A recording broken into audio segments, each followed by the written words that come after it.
you don't read the newspaper, you're uninformed. If you do read it, you're misinformed. What is the long-term effect of too much information? Information, I just need some information. I've been dying. Is it lack of education? I've been reading without any transformation. I'm addicted. Is it overstimulation? Hey. Welcome to the Sixth Sense Report. Hear ye, come one, come all. You are listening to the Sixth Sense Report with Joel Nikoloff and Darnell Samuels. Man, season 3 is coming to an end.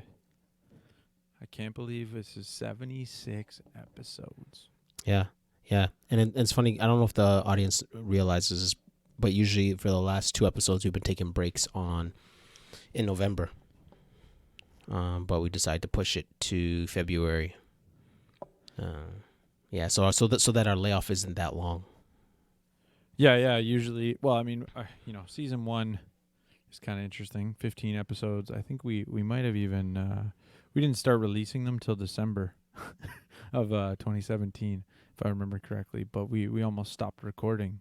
I think probably a couple weeks into that. So for the audience, it might have got. I think the recording and release schedule was staggered for season 1, but for us, we've been running usually until about end of November for the last 2, and then this year, essentially we went an extra 2 months, and hopefully the audience appreciates what we've given them for content. I know I've enjoyed it.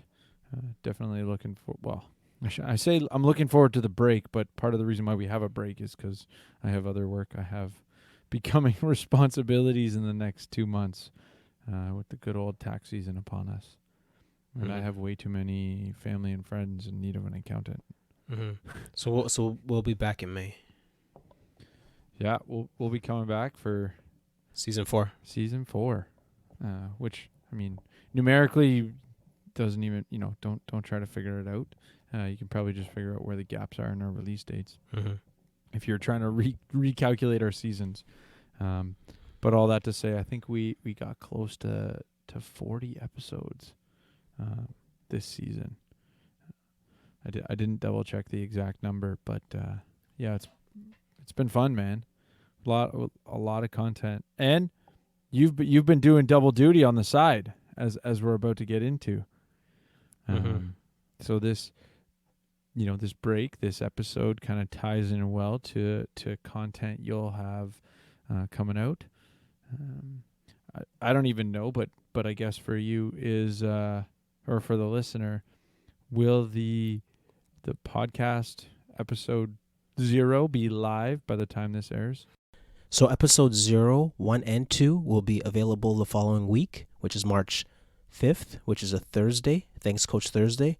And also I'll put a link in the show notes for you guys to subscribe.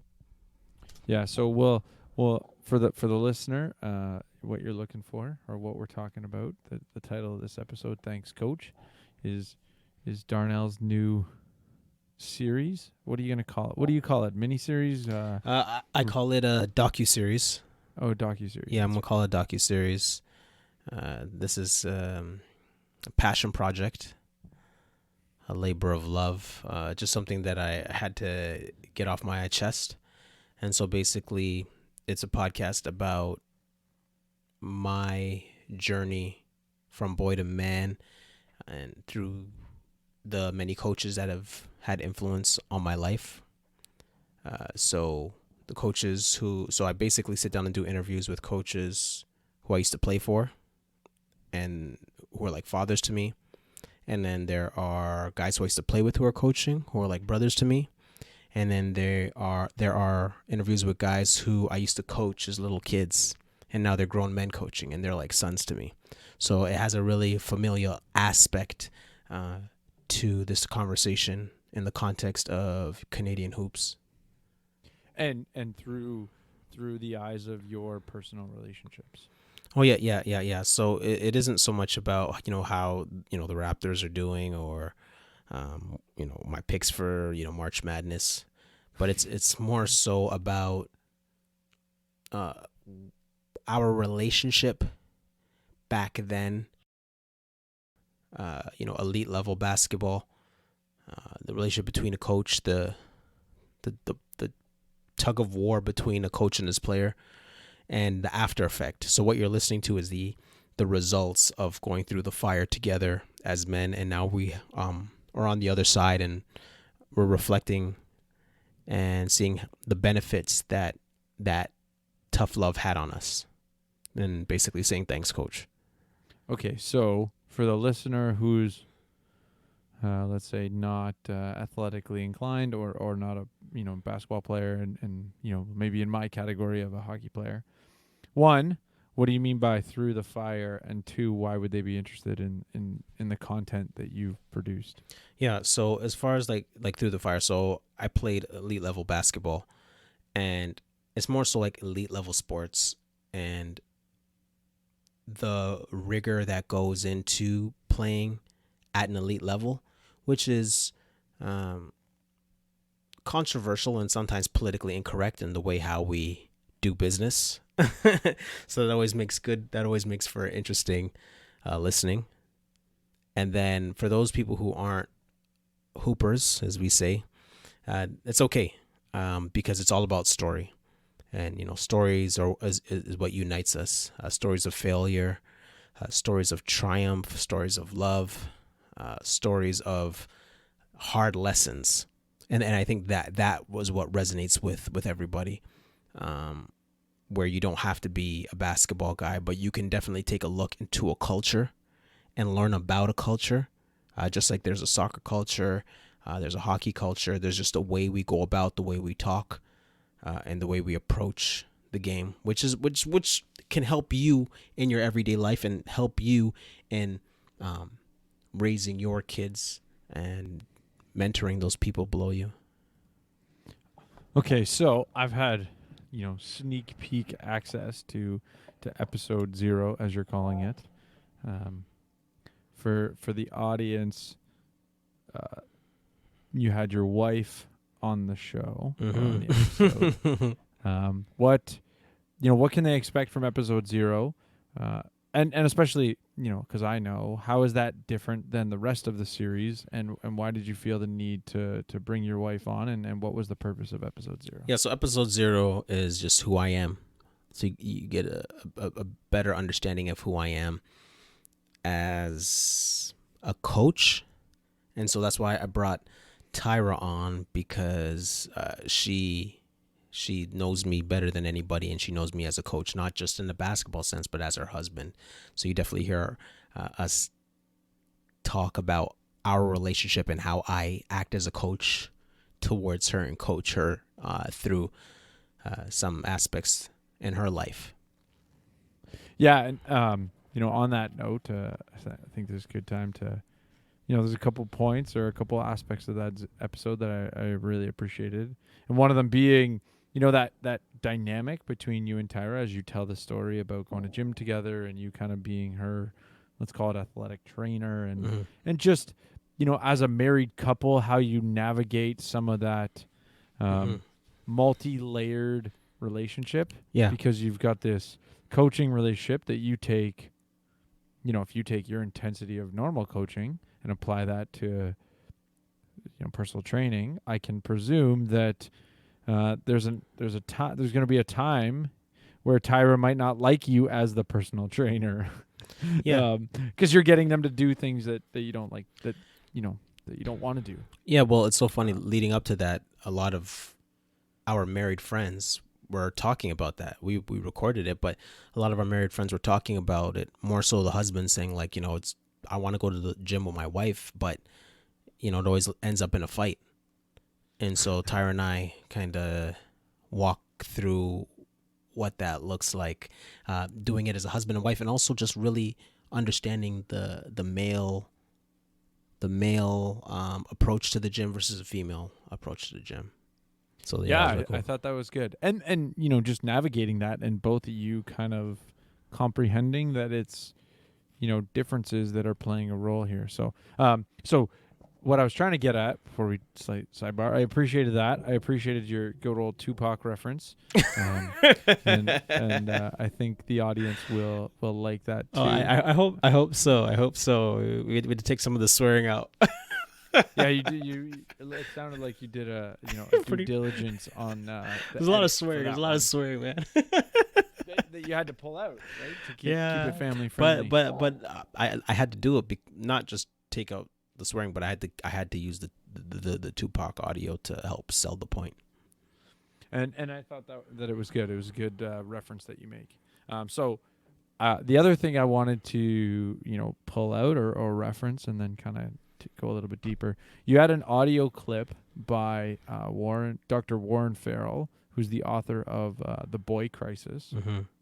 And the audio clip you shared, I thought it's something that falls into our alley of conversation. So maybe we can go down this road a little bit. But he was talking about two things that stuck out to me in the clip. And you'll have to check out the show if you want to hear that clip.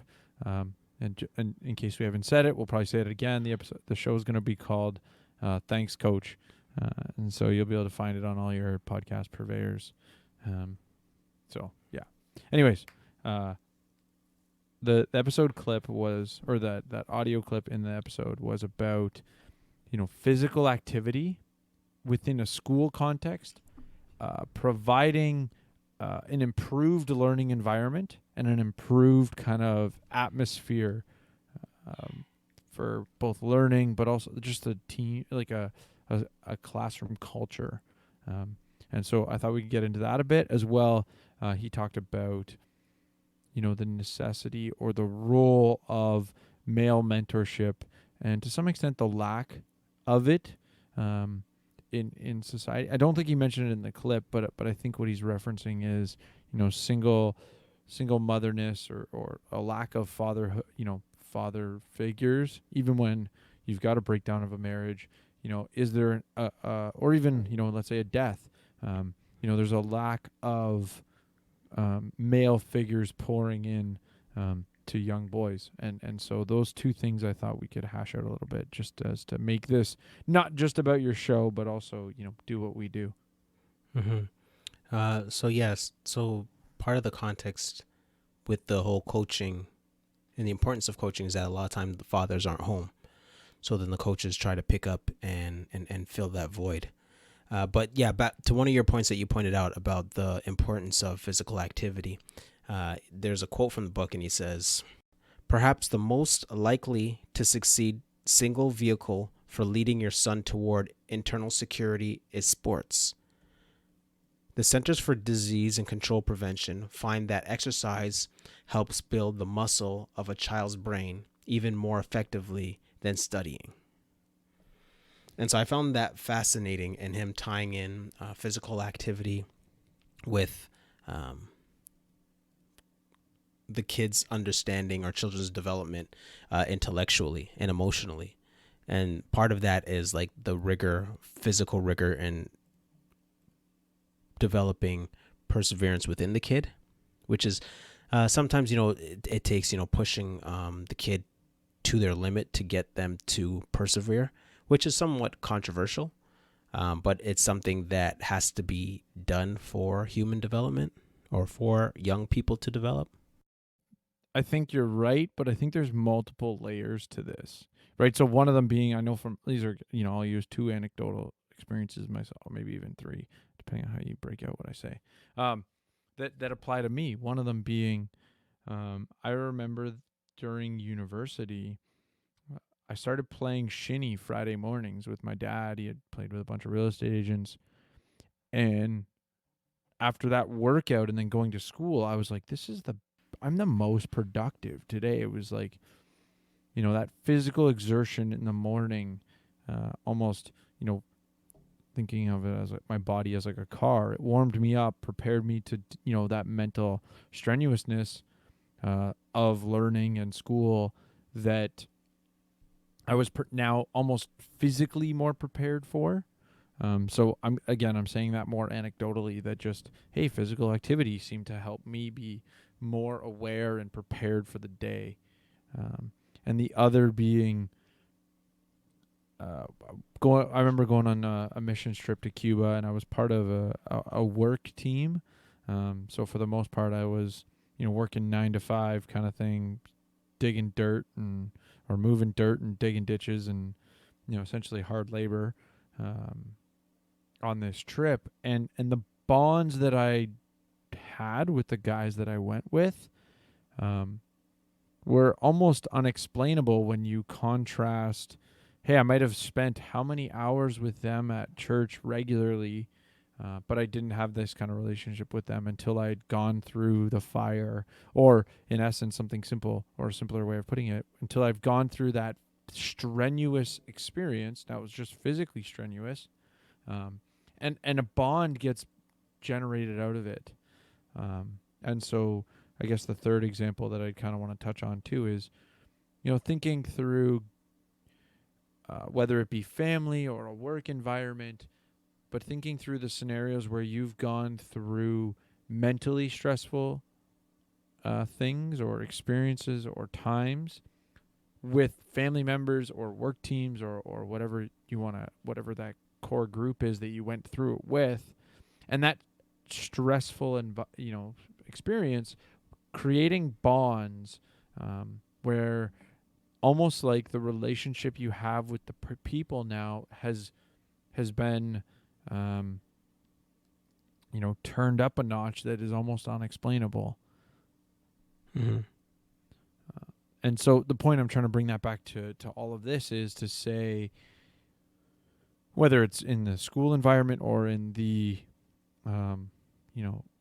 sports, athleticism, competition environment, when you trust those that you're with, you inherently will behave differently.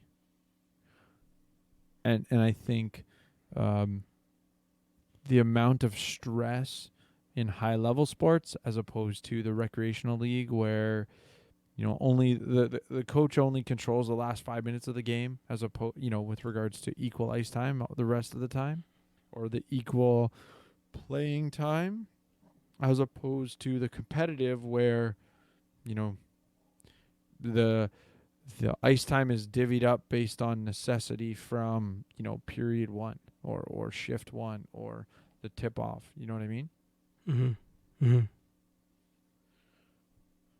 So for you, and for that quote, is there any other aspect of it that stands out to you? Well, more so the significance, like at the end of the quote, he talks about men communicating their value, not just to the culture, but to women, and women trying to understand men and embrace the way men do things, because men, of course we're not the same as women, and we have a roughness to us that the culture sometimes frowns upon.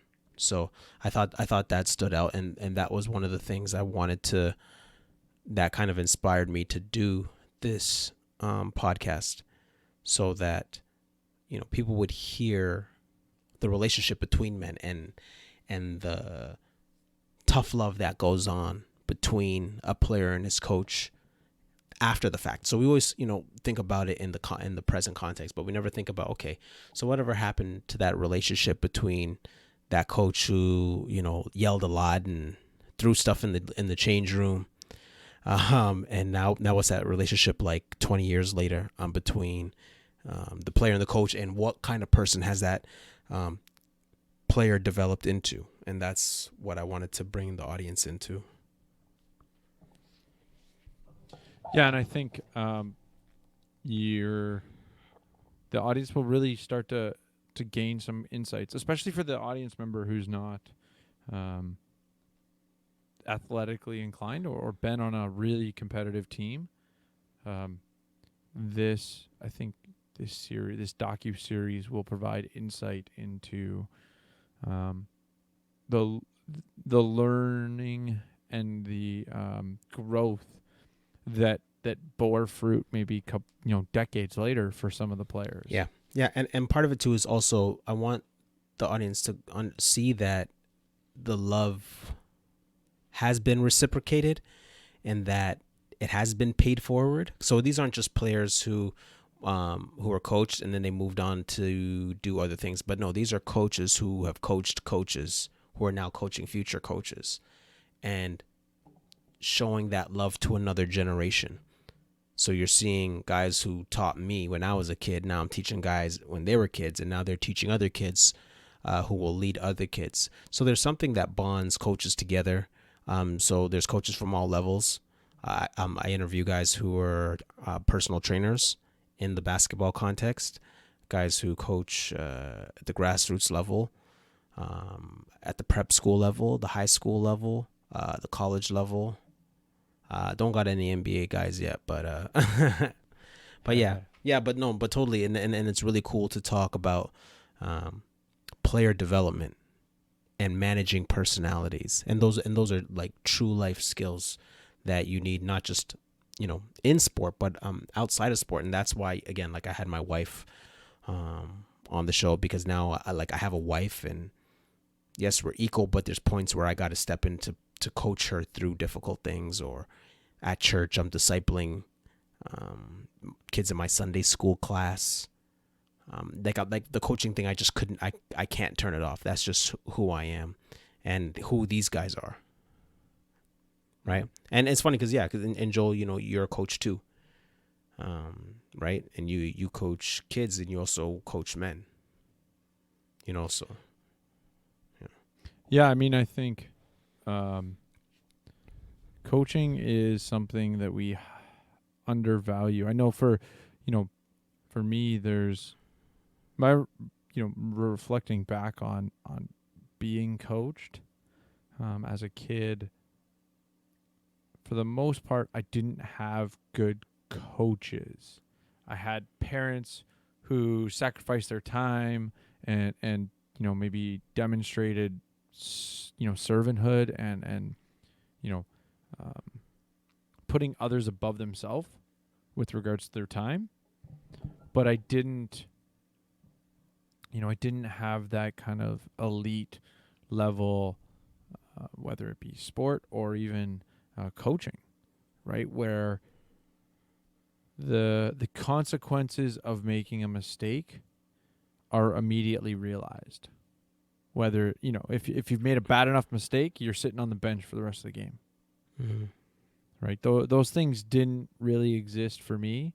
But as a coach, they did. And so, I have this unique almost dynamic where I see what I missed. As Bobo said. Yeah. And I would say that it's actually driven me to, or it's part of why I've been driven to seek out mentors professionally within my work career, within church community, having people that I trust to pour into me, for a number of reasons. One just being, use a biblical reference of like seeing the speck in someone else's eye when you have a board in your own. Really just, it's a lot easier to see other people's flaws. And so having people around me that I trust to speak into, my mistakes with a manner of my interest at heart, as opposed to, they're throwing me under the bus so that they don't look bad. Mm-hmm. So, I think there's aspects of mentorship that the audience can transcend sport. But there's also an aspect of mentorship within that highly competitive environment, that they can learn from if they've never, if they've only ever had mentors in, let's say, non, athletic scenarios. Yeah. But, and I would say that, I was fortunate to have great coaches growing up. But the flip side of having great coaches is that those coaches 9 times out of 10 are usually rough coaches, and no nonsense. And they have a swift hand of justice when you screw up. And that totally alters your life and your experience, because a lot of times is, you know, you're growing up in your home, and especially, you know, especially if it's a single parent home and your mom is your quote unquote coach. You know, God bless moms, but, you know, moms can't help being moms. So I have this saying that, you know, in order to be a good mom, you have to be crazy. If you're not crazy, then you're not a good mom. That's my thing. So you have to be crazy. And so, you know, moms, you know, always want to make sure, especially their boys, they want to make sure that their boys, and, you know, their kids are safe and they're out of harm's way. You know, but when you get thrown into the fire, to say, or thrown to the wolves or to the dogs, and you're playing in a super competitive environment, it's definitely a culture shock to a kid, and it's definitely a rewiring experience where you're realizing, like, okay, this man here is not my mom, and technically I don't even know what a dad's like, but all I know is that he's pushing me to my limits physically and mentally, and I have to adjust. Now, you know, like I say in the podcast, in one of my interviews with my old high school coach, at the time, it was very stressful. I had a lot of anxiety under him. At the time, it was just very stressful. I had like diarrhea before, you know, every practice. Damn. But after the fact, like when I came out, when I was done playing for him, I for lack of a better term, I came out a monster. I was just a different person. Like it's just, my whole approach to everything was just totally different. And then, so that's why I say thanks, coach. Like I can look back now and sit down with him and be like, wow, at the time, man, like, it was hard. It was very rough. I never been treated like that by anybody. And there was many times I wanted to quit. And now I'm sitting here today, and now, you know, and I think back, I'm like, you know, man, thank God, you know, coach didn't let up on me, because now, you know, life is hard. You know, bosses are hard. Rejection is hard. Finding work is hard, but you can get through it. You know, I've lived through it. I lived through, you know, tough coaches, and it only made me tougher. So at the time, you were being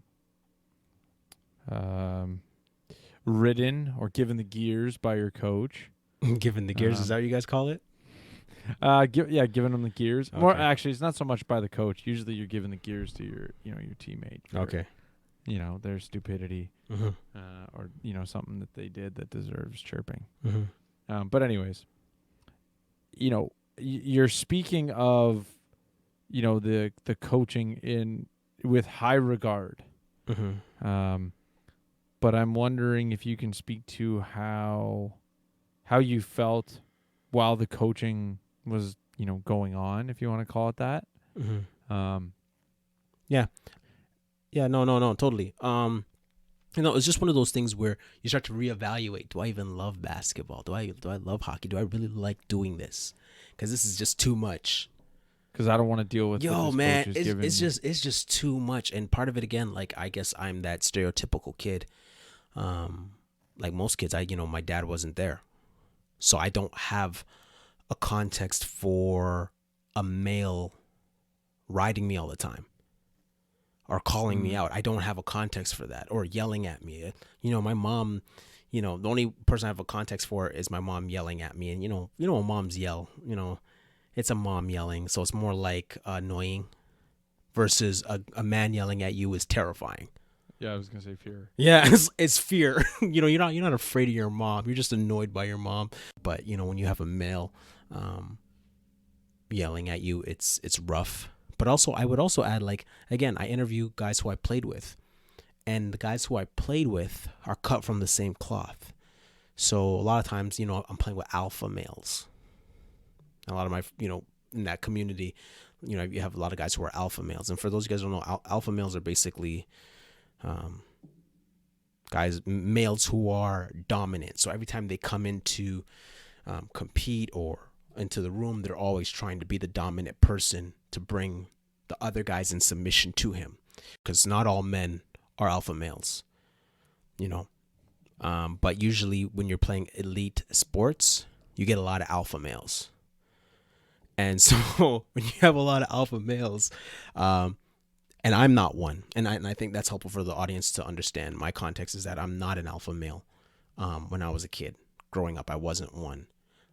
But in order to survive around other alphas, I had to become one. Now, of course, there can only be one alpha male. Technically, just so you guys know, there can only be one. Like, you can have a room full of them, but at the end of the day, we're going to fight it out, and there's only going to be one. But part of existing around those kind of males is like, yo, they're going to try to come at you. You have to defend yourself. And, you know, Joel, me and you joked about bully ball, basketball. So basketball people use this term bully ball, where it's a very physical brand of basketball where, you know, technically, rule of thumb, and I'm sure it's like this in hockey too, if you're bigger than somebody, you need to take advantage of people who are smaller than you. Right? Mm-hmm. Right? So we call that bully ball. So if somebody's smaller than you, you got to bully that guy. Right? So, but, you know, I'm 5'10", so I'm average height for a civilian, but I'm pretty small for a basketball guy. So I usually end up getting bullied. But guess what? I don't let people bully me. You know, I was taught not to let people bully me. So again, my point was just like, yes, you're coached by your coaches to be tough, but then when you're existing around your teammates, especially if you're playing in a community where guys are, you know, you have a lot of alphas, you have to learn how to exist in that climate. But then also, again, you know, looking at the generations and the tiers, now I'm coaching guys. And I was very fortunate to have a team full of alphas. I've had teams that were just a bunch of, you know, guys who were followers. But then there was one time I inherited a team full of alphas. And that was a whole other ball game where now I'm the guy in charge. And these kids are looking up to me, and I have to manage the personality so they can work as a team, not fight each other, but also harness the competitiveness that they have to win. And that was a beautiful experience. So you'll hear me interview those guys. Well, they're grown men now, but when they were kids, and their psychological makeup, and now you're seeing them as big grown men, and they still function the same way as they did when they were kids. They're still competitive. They're still alphas. They still believe they're top dogs. But that's part of the culture and isn't exclusive to basketball. But this is just a podcast about elite level basketball and the relationships you form in them. I think at the end of the day, what we're speaking about is men who are operating in a manner that we take issue with as a society. Oh yeah, for sure. So what is the cause? I think is where that you know, potential podcast topic of toxic masculinity could go. Regardless, I think the solution is, in, you know, the simplest sense, mentorship. You look at the alpha males that you're talking about, and these guys that, you know, maybe they're a little bit more aggressive. They all want to be the king. They all want to be number one. They all stand up for themselves and are willing to throw down. How do they harness that approach and attitude for a common goal? Comes through the coach. And I think the coach can instill skills and a mental acuity such that that you know, masculine trait that's appearing in all these alpha males in a manner that actually becomes productive. Yeah, and it's funny you bring that up, because part of it is like, and this is a context. I want to put more context into this for the listener, that, and we all know this practically. Like, not everybody's an alpha male. Like, majority of males are not alphas. Right? Majority of males are not alphas.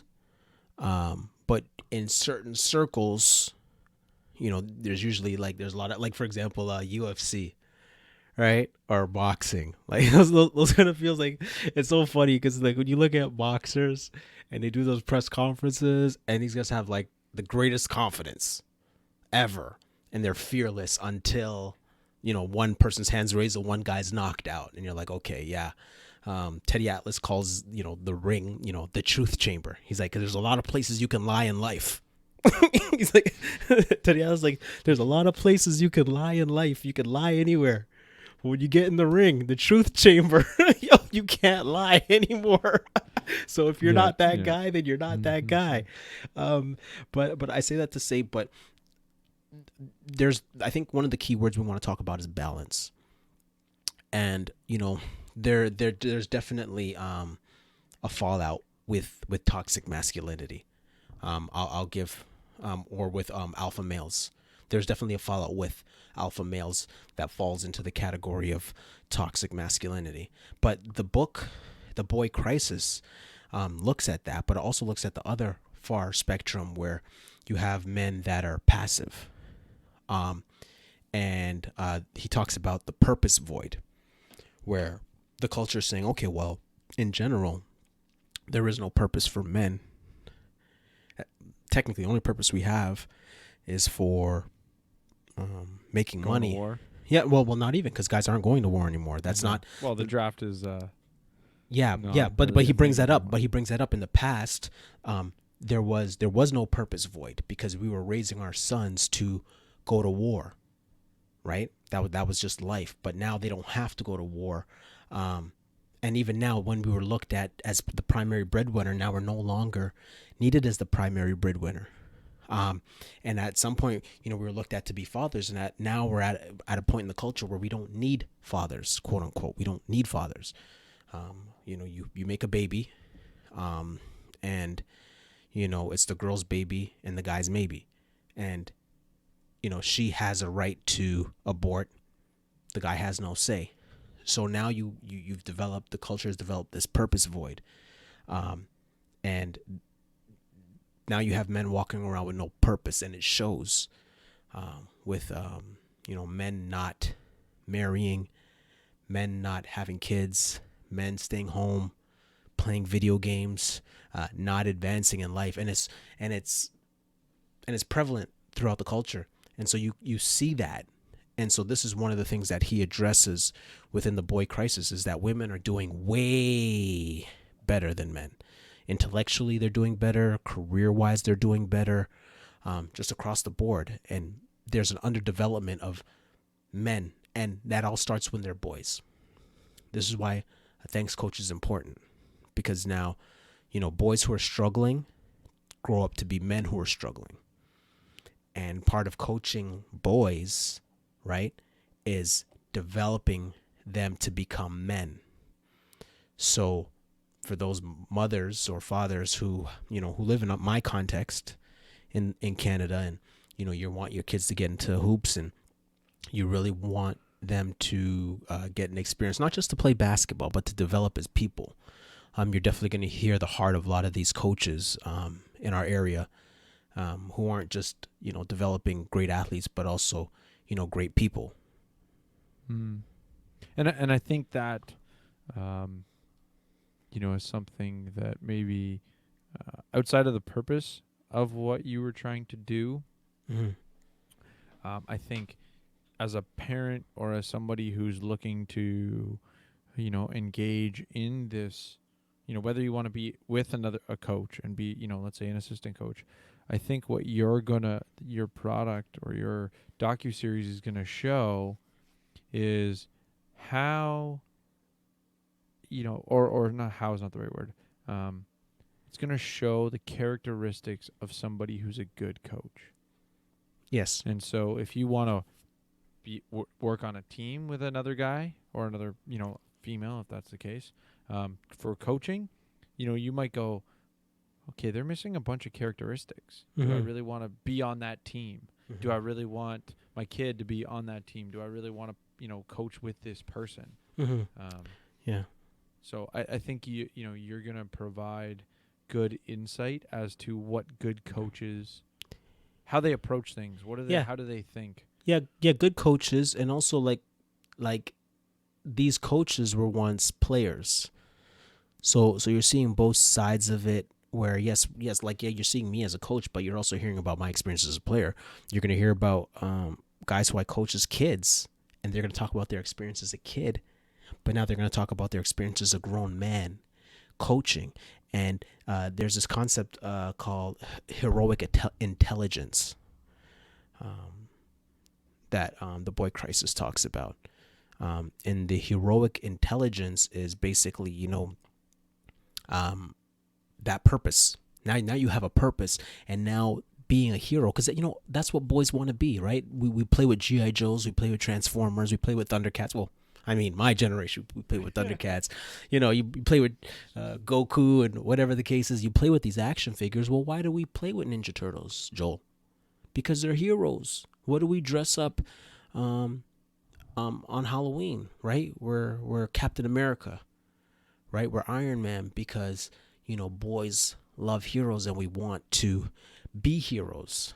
And again, so part of the culture is teaching us that, well, we don't need you to be a hero. But the best part about heroes are what? They're self-sacrificing, right? They're hardworking. They lay their life on the line, right? So part of it is, you have these young boys who grow up and they want to be, right, especially in our context, in the basketball context, everybody wants to be Kawhi Leonard. Why? Because what's that story? Kawhi Leonard came to a franchise that was, destitute, right? We've been getting beat up by LeBron for the past couple years, and we're losing hope. Kawhi comes to Toronto, puts us on his back, right? Puts us on his back, and we witnessed it. Yep. Kids all across the country, we watched it, and we watched this guy quietly, put his all in and selflessly lead this team with humility, I would add, and get us a championship. And now he was being celebrated as a hero. Can you imagine all those kids? Because we're grown men, so our hero days are somewhat over. But we know Joel, that when you're a little boy, and you're looking at this person, or you're looking at our heroes, man, we love our heroes when we're little boys. We love them. Yeah. The next day you're going outside and you're like 3, 2, and you're fading to the corner to shoot the shot, and you're like, it's like, oh, you're playing. I mean, I know for us, is like when I was playing mini stakes or road hockey, you're like, I'm Gretzky. Mm-hmm. You're like, as a kid, right? You're always you're playing as whatever superstar you love. And there's, I think it's interesting because it's almost unrelated to coaching, but it's not, right? Because I think about the good coaches, the best coaches are going to inspire their students or their players to achieve, to strive for greatness, but they're also going to inspire them in a way that, like I want to become a coach because I saw the value this coach gave me. Yeah, no, totally. And part of it is that heroic intelligence. It's almost innate. It's almost innate in men to want to be the hero. So even from my experience coaching kids, I every now and then I'll get this kid on my team who just has it. He's just a little man. He's a professional athlete at 6. He's a professional athlete at 7. And I know it sounds crazy, but it's true. If you ask any coach, they know it's true. For example, I'll ask a parent. If you're a parent and you're listening to this show, ask yourself this about your kid. Yeah, as a coach, I'm telling you about your kid. Does your kid know the difference between play and work? At 4, does he know the difference between play and work? At 5, does he know? 4? No. No. How about at 5? Does he know the difference between play and work? Because guess what? There are kids who know the difference. Yeah. They know the difference. And so when Well, it's time to work with them, right, it's just like, okay, now, we're here and this is all business. Now they go from 5-year-old to a 25-year-old, because now they understand what work is and what work gets you. And some kids naturally have it. Now some kids don't, and you have to now as a coach or even as a parent, technically, forget coaching, because like I said before, now as a parent, you're saying, okay, look, I need to prepare my son for the fire. Mm-hmm. Right? And it starts with knowing the difference between play and work. Well, how do you do that? Right? The kids' toys are all over the place. You're like, okay, look, man, you got 2 minutes to get this thing cleaned up. If it's not cleaned up, it's lights out. Right? So the kid's like, okay, cool, I get it. All right, cool. Right? Okay, now we're going to play catch. All right, we're going to see how many times you can catch without fumbling. If you fumble, you got to pay a price. The kid's like, all right, cool, I can do that, Dad. Let's play that. And when they fail, guess what they're doing? They just jump into their discipline. You're like, okay, well, you failed. Mm-hmm. They embrace the failure and they're like, okay, let's do it again. And you're like, uh-oh, guess what? Congratulations, you got a monster on your hands. Yeah, and I think, as a person who likes to think about things differently, as you were saying, teaching your kid the meaning of work at 4, 5, 6, whatever that age, right? Yeah, well, or sometimes they already have it. Yeah, well, but what went through my head was the idea of, what are you really teaching them? And how do you prepare them in such a way that, now let's call it, when you introduce the term work, they already have the foundational principles. And so where I'm going with that is the idea that work, in essence, is about delayed gratification. Mm-hmm. Right? Or you have responsibilities, and meeting those responsibilities requires effort and diligence versus play. Right. And also, I think, like, sport is the greatest metaphor for life. And there's nothing like it in any sport where, you are competing and you're realizing that, there's winners and losers, just like in life. As hard as it sounds, or as easy as it sounds, is, winners win, losers lose. And especially it's always awesome with siblings, because you learn that lesson real quick. You learn that lesson real quick with siblings, where but part of it is like understanding that what you lost because you weren't good enough. So and I'm sure a lot of parents are listening, and they know they have a kid who just keeps coming back for more. He keeps losing to his big brother, and he keeps coming back for more. So a lot of times it's just, sometimes it's the environment that you come up in. Michael Jordan, his story is, he just kept losing to his older brother, but he kept coming back for more. And Michael Jordan said the day he beat his older brother, he felt like he could beat anybody. And then, and then the story goes on. There's tons of stories like that, but it's very important to understand that, some of this stuff is innate and it's in your kid. And coaches see it when they get the kid is just flat out special. And then there are kids who don't have it, who have to develop it. But usually sports is the best context to understand discipline, structure, perseverance, hard work, teamwork, and becoming a better person and learning to coexist in those environments. So again, it's important. Yeah, it's funny. As you were saying, what you said there reminded me, for the listener, kind of teasing that episode 0. You told a really good story, kind of about this weird scenario where you had a kid who almost wasn't coachable, and you now acquired a kid who was coachable.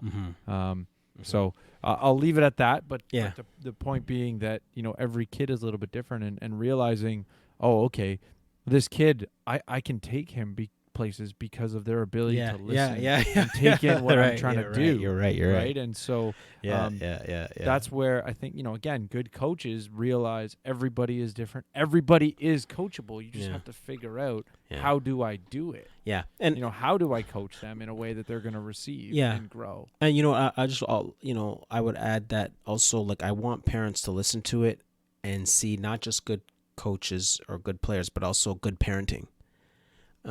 Because I do an interview with one of the guys I used to coach as a kid, and now he's a coach at one of the at Orangeville Prep, which is one of the elite prep school, the number one school, prep school in the country, and he was just simply saying, and prep school meaning preparatory, preparing your kid to go to college. And so usually these schools have elite facilities. They have an elite schedule, and they're playing the top teams in the country. So it's very big time, but at the amateur level. And so he was just simply saying, he's like, look, if you want your kid to come to our school or any prep school or any elite program, you know, the things we look for is, you know, do they make their bed? Do they know to shower after a game? Can they do their own laundry? Responsibilities. Well, this is it, right? When he said that to me, I was just like, oh, so wait, what about the basketball? He's like, you know, the basketball, that stuff will come and go. That stuff will come, but yeah, and obviously he's not talking about the, you know, LeBrons who are like generational sort of talents. Yeah, but what he was saying was that, like, he's just saying, like, to parents, you know, making sure that your kid is independent, because the kids who play at these kind of schools, you have to become independent. We can't tell you when to shower or when to do your homework. We're not going to cook for you. We're not going to be doing your laundry. Like, your diet. Making sure you maintain your diet. You know, especially if you have weight problems, you're not sneaking Twinkies. If you have eczema, you know what I mean? If you have eczema, you make sure you're eating aligned with your diet. So these are the things as a parent, you can coach your kid to be able to play at an elite level. What, you know, I mean, we've touched on probably a lot of stuff outside of what you're going to specifically speak to. But for the audience member, I guess, who's maybe still on the fence on, you know, should they listen to this? Should they check it out?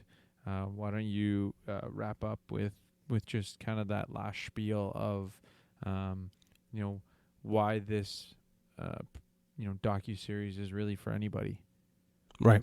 Yeah, thanks. Yeah, so I would say to the audience that for those guys who are like, man, I don't give a rip about thanks coach and basketball. I don't care about that. I would say that, again, it's very important to understand perseverance in life and understanding the mentor-mentee relationship, especially between men. That for those of us who are fathers and like biological fathers, and you have biological sons, but the problem with the culture, and part of being the solution, is, you know, you're a man, there are going to be young men under you who are going to be like sons, and even though they're like sons, they actually become your sons through going through life with them. So it isn't just saying, okay, well, no, this is just about basketball. No, it's deeper than basketball. It's about men loving other men, especially younger men or young boys, and teaching them how to grow up to be men. Because we do have a deficit where we don't have a lot of fathers with these boys. So, you know, as a man who's listening, you know, you're saying, okay, well, look, there's young men. I have a godson, I have a cousin, I have a nephew, and that person is like a son to you. So you want to be able to mentor them the right way. And a lot of the times of that is like, yo, life isn't always a bed of roses. There's going to be some resistance. And that's what you kind of see going through, playing out in sport, in the relationship between player and coach. For the ladies who are listening and who are raising these boys, it's important to see that understanding and learning to accept the male experience and male culture. Because in episode 0, I used a term, misandry, misandry, and it's the opposite of misogyny, right? So misogyny are men who look down on women, but then you have misandry, where women look down on men. And a lot of times, because we don't use that word, women aren't too sure if they're actually practicing it. But sometimes, as women, you look down on men. You're like, oh no, that's foolishness, or that's very barbaric, or that's very, just because it's different than the way you would have. Yes. So I want the ladies to listen and be like, you know what? Maybe I am practicing misandry, and I need to be able to acknowledge my bias that I do not like male culture, and I despise it, actually. Well, okay, well, why don't you come in here and walk in our shoes, hear our hearts, and try to understand where we're coming from? Because at the end of the day, we need women and we need men. And the book says it perfectly. The boy crisis. If there's one gender that's winning, then both genders lose. Right? So we need women to win, and we also need men to win. And right now, ladies, you know it. The men aren't winning. And guess what, ladies? If the men aren't winning, if these boys aren't winning, then guess what? Your little girls aren't winning, because they're not going to have a husband. Right? They're not going to have responsible men to protect them and come alongside them and work with them. And that's exactly what we're witnessing today. So that's why you should be listening to Thanks, Coach. Yeah, no, that's good. I think the cause of actions. And so, as you said, for the woman who hates male culture, there might be reasons that are justifiable as to what maybe inclines you not to be happy with male culture. But just remember that the true way to judge the individual's acting isn't based on your perceptions, but rather their motivations. I'm hoping that your series will inspire more men to engage in coaching and coaching type roles. And with that said, thank you again to all our 6 centers out there for your love and support with season 3. And also, we're going to put a survey in our show notes. Please, guys, fill it out. Let us know what you think. Let us know where you can improve, because we here at the 6 Cents Report aim to please. 6 cents makes change.